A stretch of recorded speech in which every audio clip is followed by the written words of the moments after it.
Olá, eu sou a professora Tuane Vieira e na aula de hoje a gente vai continuar falando sobre estrutura de proteínas, sobre os níveis estruturais das proteínas. A gente já falou sobre a estrutura primária, que é a sequência de aminoácidos que forma aquela cadeia polipeptídica. A gente falou sobre as estruturas secundárias, né, principalmente alfa-hélice, folha beta, as voltas betas, né, que são estruturas estabilizadas por ligações de hidrogênio que acontecem dentro da cadeia principal e que vão formar essas estruturas com padrão, né, estrutural e padrão de ângulos φ, psi definidos e estabilizados por essas ligações. E agora a gente vai falar sobre as estruturas terciárias e quaternárias, né? Muitas proteínas alcançam a estrutura terciária. Quem vai ser a estrutura terciária? A estrutura terciária vai ser, então, o conjunto das estruturas secundárias e, então, além daquelas ligações que a gente falou, quando a gente falou de estrutura secundária, ligações e interações que vão acontecer em outras partes da cadeia polipeptídica, portanto, agora levando em consideração as interações que vão acontecer também entre as cadeias laterais e as interações entre as cadeias laterais e o meio, né? Então, agora a gente vai levar em consideração o conjunto de todas essas interações que vão gerar uma determinada estrutura, e aí esse conjunto de interações vão definir o que a gente chama de estrutura terciária de uma proteína, tá? A maneira como esses aminoácidos, então, interagem, como eles interagem com solvente, né? Principalmente se a gente pensar, a maior parte das vezes a gente vai estar falando de um solvente aquoso, vai definir como esses resíduos se organizam dentro da estrutura completa, dentro da estrutura tridimensional da proteína. A gente falou, né, que ela parte de uma estrutura primária e aí ela vai se dobrando até chegar numa estrutura tridimensional, né, que num quadrado aqui no meu exemplo, que vai fazer com que ela tenha essa estrutura aqui final, que vai ser a estrutura dela funcional, tá? Então, a maneira como esses aminoácidos vão se dobrando, né, vai ser determinado por essas interações e na interação desses resíduos com a água. Então, se a gente pensar em solução aquosa, a gente vai ter uma distribuição mais ou menos como está representado aqui. Aqueles resíduos de aminoácidos que têm cadeia lateral hidrofóbica vão estar mais escondidos, mais para o interior da proteína, mais excluídos da água, enquanto que resíduos mais polares vão estar mais para o exterior da proteína, interagindo melhor com a água. Isso é devido, vamos relembrar, aquele efeito hidrofóbico que a gente aprendeu lá atrás, né, que tem a relação com a maior propensão de moléculas apolares interagirem entre si do que estarem individualmente interagindo com as moléculas de água, né? Isso tem a ver com entropia das moléculas de água. Então você tem moléculas de água mais organizadas em torno de cada uma dessas moléculas, então se elas estiverem separadas eu vou ter muitas águas organizadas em torno delas, então a tendência é elas se juntarem e a gente vai ter um menor número de moléculas de água organizadas, e isso significa que a entropia aqui das minhas moléculas de água aumenta quando eu tenho as interações hidrofóbicas, quando eu tenho o efeito hidrofóbico acontecendo, né? Então, para relembrar, esses são os aminoácidos que têm cadeias laterais que vão fazer interações hidrofóbicas, então aqueles que têm anéis aromáticos, aqueles alifáticos, né, apolares. Então, todos esses aminoácidos, a tendência é que eles estejam mais voltados para o interior da proteína do que para o lado de fora, para o exterior da proteína. O mesmo padrão a gente vai observar, né, e é como se fosse uma exceção que vai continuar confirmando essa regra, né? Se eu tiver um ambiente apolar. Então, nesse caso, por exemplo, se eu tiver aqui uma proteína que está inserida na membrana lipídica, né? A gente está falando de um meio apolar. Então, nesse caso, os aminoácidos apolares vão estar voltados para o exterior da proteína, interagindo com a bicamada lipídica, enquanto que os aminoácidos polares vão estar mais para o interior. Isso possibilita, por exemplo, né, que a gente tenha proteínas inseridas na membrana formando canais, né, que vão permitir que diferentes moléculas possam passar. Moléculas polares, por exemplo, possam atravessar a membrana através desses canais, né? Então, aqui nesse caso, a organização num ambiente apolar vai ser dos apolares para fora e dos polares para dentro, né? Mas numa proteína, normalmente para as proteínas globulares que estão, né, no plasma ou no citoplasma da célula ou até mesmo na matriz, você vai ter normalmente essa distribuição de polares para fora e apolares para dentro, né? E uma outra ligação que vai sustentar e vai participar das estruturas terciárias são as ligações nas pontes de sulfeto, né? Então, quando a gente tem uma cisteína muito próxima de uma outra cisteína, né? A cisteína ela pode estar na sua forma reduzida, mas quando ela chega perto de uma outra cisteína, elas podem formar essa ligação, essa ponte de sulfeto, elas podem ser oxidadas e formar essa ligação. E isso é uma ligação covalente, né? Uma ligação forte. Então, para desfazer essas ligações, a gente vai precisar, uma vez formadas, né, de agentes redutores, né? Moléculas que tenham a capacidade de reduzir essa ligação e desfazer, né, essa ligação de volta. Então, quando você tem uma proteína com várias cisteínas e essas cisteínas se aproximam, né, elas não vão estar, né, necessariamente próximas na sequência, elas podem estar distantes na sequência, mas uma vez que elas se aproximem no espaço, você tem a formação de uma ponte de sulfeto ali entre aquelas cisteínas, o que vai fazer com que você estabilize aquela conformação ali naquela posição. Então, enquanto que se eu pensar que esse segmento aqui, ele poderia estar, né, passeando por várias conformações, né? Quando eu tenho aqui interação dessa ligação dessa ponte de sulfeto, eu restringo essa movimentação, né? Então, isso faz com que eu estabilize mais essa estrutura nessa conformação final que ela vai alcançar aqui, formando essas pontes de sulfeto. Então, para estabilizar a estrutura terciária, a gente vai levar em consideração todas aquelas interações que a gente conheceu, né? As interações hidrofóbicas, principalmente no interior das proteínas globulares, as pontes de sulfeto, pontes salinas, né, quando a gente está falando ali de cadeias laterais ionizáveis, por exemplo, ligações de hidrogênio, né, entre cadeias laterais, a gente também vai poder ter essas ligações de hidrogênio. Então, em conjunto, essas interações vão finalmente formar essa estrutura global da proteína, que a gente vai chamar de estrutura terciária, tá? Então, aqui a gente está levando em consideração essas outras interações que as cadeias laterais estão realizando, tá?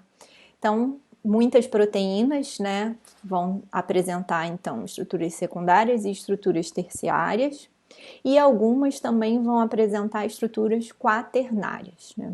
Então, a estrutura quaternária, ela acontece quando a gente tem mais de uma cadeia polipeptídica, né? Então, quando a gente tem um dímero, um trímero, um tetrâmero, um oligômero formando uma proteína, isso significa que a gente tem mais de uma cadeia polipeptídica, e isso significa então que aquele conjunto daquelas cadeias polipeptídicas alcança uma estrutura tridimensional que a gente chama de estrutura quaternária, tá? Então, por exemplo, aqui a gente tem representado um dímero, né, onde eu tenho um monômero colorido em rosa, um monômero colorido em amarelo. Repara, eu tenho uma ponta aqui e uma ponta aqui, né? Ou seja, um N-terminal e um C-terminal.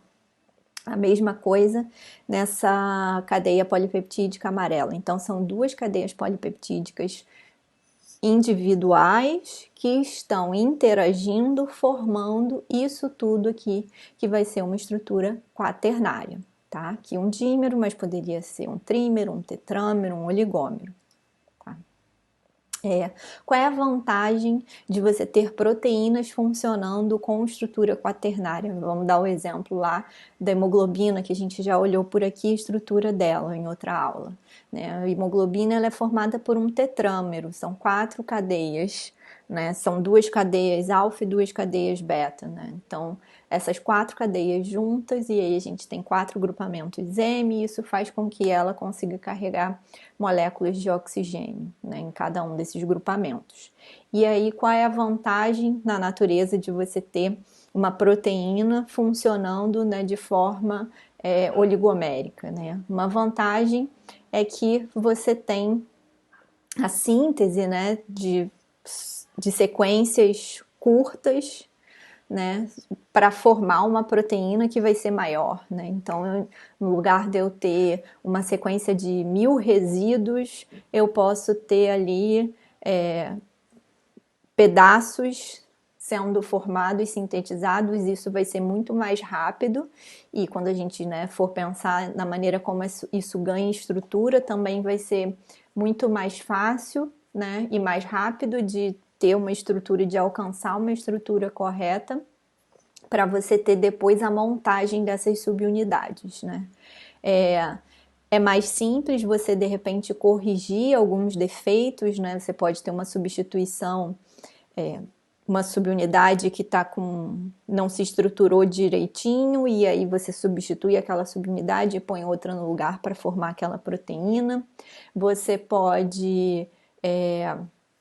por exemplo, no caso de enzimas, né, você ter vários sítios de ligação com o substrato, você ter sítios, além do sítio de ligação com o substrato, sítios que vão modular a atividade, né, regulando a atividade dessas proteínas, né, ativando, inibindo. Então, se você tem só uma única cadeia polipeptídica, normalmente você não vai conseguir ter uma variedade tão grande para interagir com várias moléculas diferentes. Então, se você tiver diferentes cadeias, né, diferentes subunidades, diferentes monômeros compondo aquela proteína, que tem então uma estrutura quaternária, fica mais fácil você ter espaços para ligar outras coisas, então conseguir regular essas ações por meio de interação com moléculas diferentes, né?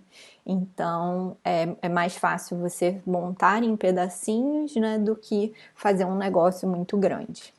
Então tem uma vantagem aí em construir proteínas com estrutura quaternária, né? Essas estruturas elas podem ser formadas por monômeros idênticos, ou seja, com a mesma sequência primária, né? E a mesma estrutura, né? Secundária, terciária, ou com monômeros diferentes, né? Então eu posso ter um homo ou um hétero dímero, trímero, tetrâmero, oligômero, né?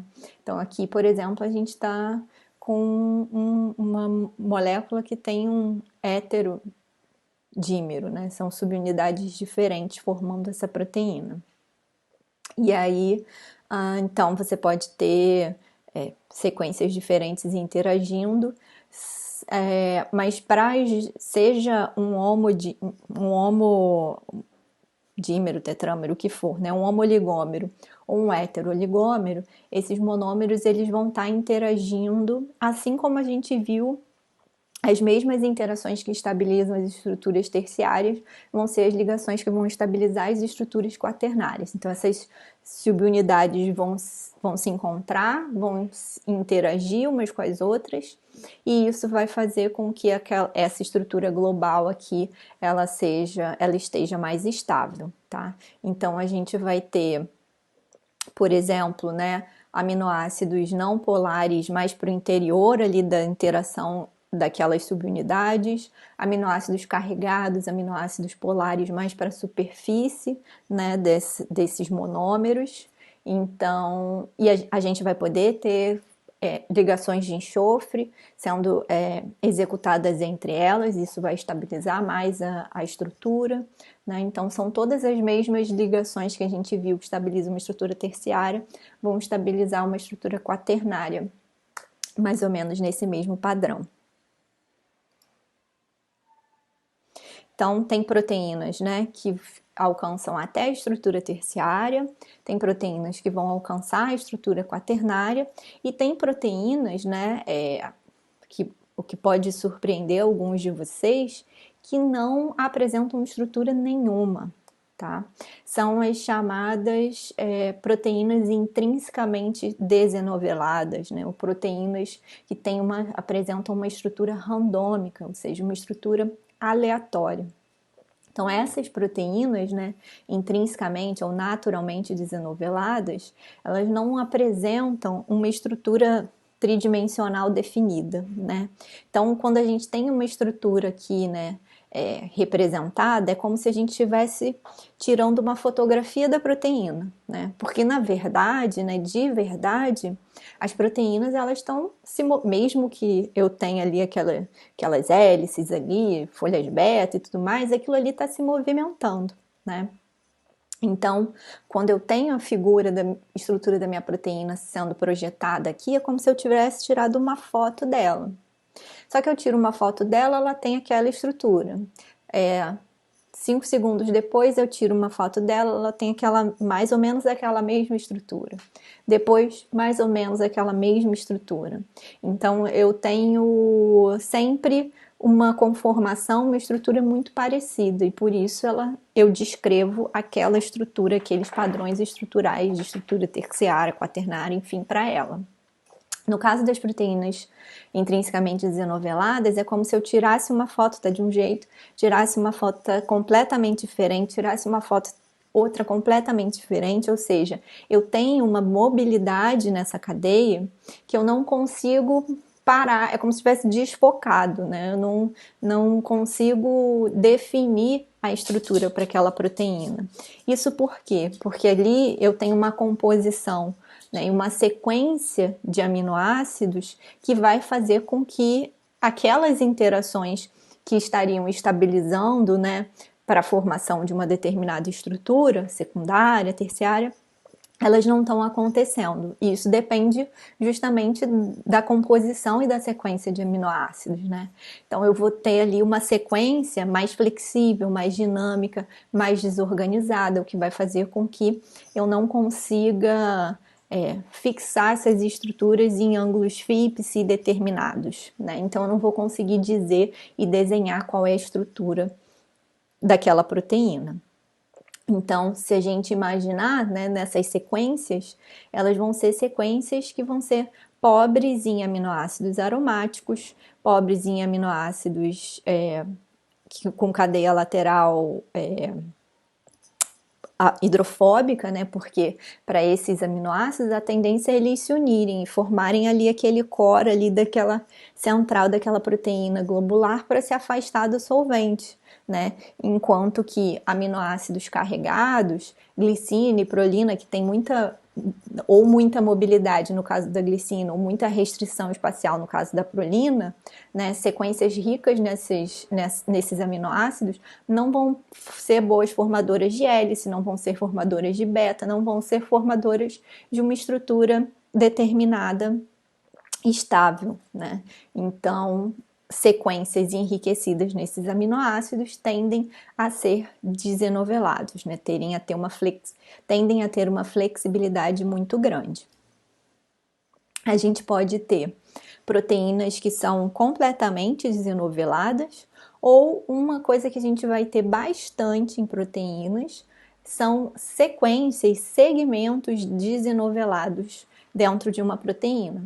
É o exemplo que a gente tem aqui. A gente tem uma parte da proteína que é bem estruturada, né? A gente tem aqui hélices, tem folhas beta, mas a gente tem uma sequência aqui, tanto, né, esse segmento no N-terminal quanto esse segmento no C-terminal, que estão representados aqui pontilhados, ou seja, eu não tenho uma estrutura ali definida. São regiões bastante flexíveis, são regiões desenoveladas, né? Se a gente olhar aqui, essa pontuação faz referência justamente a esse grau de flexibilidade, né? Então, são regiões onde eu tenho uma flexibilidade muito alta, né? Vantagem é que justamente nessas regiões muito flexíveis, e isso acontece não só para essas regiões flexíveis em proteínas enoveladas, mas para essas proteínas que são completamente intrinsecamente desenoveladas, né? Por elas não terem um padrão estrutural fixo, elas costumam interagir, conseguem interagir com muitas moléculas diferentes. Então, por exemplo, aqui essas sequências conseguem interagir com outras moléculas, né? Com um número variado de moléculas e com estruturas diferentes. Isso por quê? Porque é comum que essas sequências que não são, né, tão enoveladas, elas costumam estar bastante expostas, então meio que disponíveis para interagir com alguém. E embora elas não tenham uma estrutura definida, é comum que ao interagir com alguém você selecione, você meio que restringe aquela estrutura e aí ao estar ligada com uma outra molécula, ela assume uma determinada estrutura, tá? Então na natureza isso é super importante, porque proteínas intrinsecamente desenoveladas ou com regiões intrinsecamente desenoveladas têm essa grande vantagem de conseguir interagir com vários parceiros e conseguir se adaptar para diferentes formatos, o que interfere na atividade dessas proteínas e também na regulação da atividade dessas proteínas.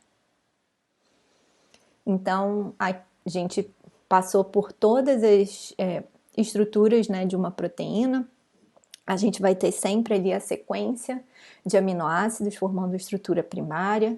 A gente pode então começar a enovelar essa estrutura e realizar ligações de hidrogênio dentro da cadeia principal dessas sequências, formando as alfa-hélices, as folha-betas, enfim, o conjunto dessas interações dentro da cadeia principal e entre as cadeias laterais. E entre as cadeias laterais e o solvente vão definir a estrutura final da proteína, que vai ser ou a estrutura terciária, quando a gente está falando de uma proteína com uma única cadeia polipeptídica, ou também uma estrutura quaternária, quando a gente está falando de mais de uma cadeia polipeptídica.